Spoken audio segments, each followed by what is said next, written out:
खुलुमबाय आं उदांस्रि मोसाहारि बडलेण्ड बुब्लिनि जानानै बयखौबो बरायना लाबाय दिनै 20 जुलाइ 2024 नोंथांमोननो बडलेण्ड बुब्लिया दिनैनि साना मानि थाखाय मिथिजायो एबा दिनैनि सानाव मा हाबाफारि फालिनाय जायो नोंथांमोननो फारि फारि बडलेण्ड बुब्लिया फोरमायगोन।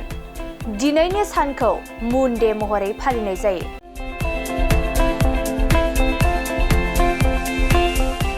मुन डेआ एप'ल' 11 अखाफोर मिशननि बाहागो महरै अखाफोराव मानसिफोरजों गिबिसिन बाख्लायनायनि बोसोरारि सान।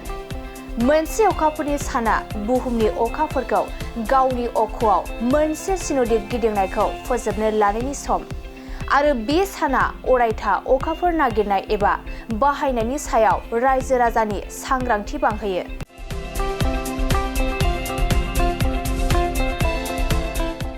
बेनि अनगायैबो दिनैनि सानखौ Colombian Independence Day, Woody Wagon day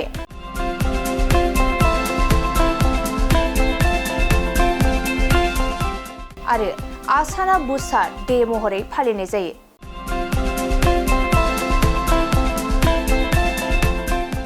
नोंथांमोननो Bodoland बुब्लिया दिनैनि सानाव मा हाबाफारिजों मिथिजायो आरो मा हाबाफारिखौ फालिनाय जायो फोरमायबाय।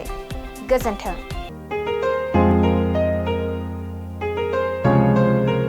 मोनसे फोसावथाय नोंथांमोननि थाखाय मोनसे गोजोनथाव खौरां लानानै फैदों। अदालगुरि जिल्लानि सिङाव थानाय डिमाकुसि बरंगाजुलिनि पिपल हलियाव लानानै फैदों नोंथांमोननो लेब्रा मुंनि गंसे गोदान रिजर्ट। नोंथांमोना बे लेब्रा मुंनि गंसे गोदान रिजर्टखौ तामुलपुर रडनिफ्राय फैब्ला सुख्लाय ब्रिजनि आगदा आरो अदालगुरि रडनिफ्राय फैब्ला सुख्लाय ब्रिजनि सिगाङाव आगसिथिंजाय मोननो हागोन।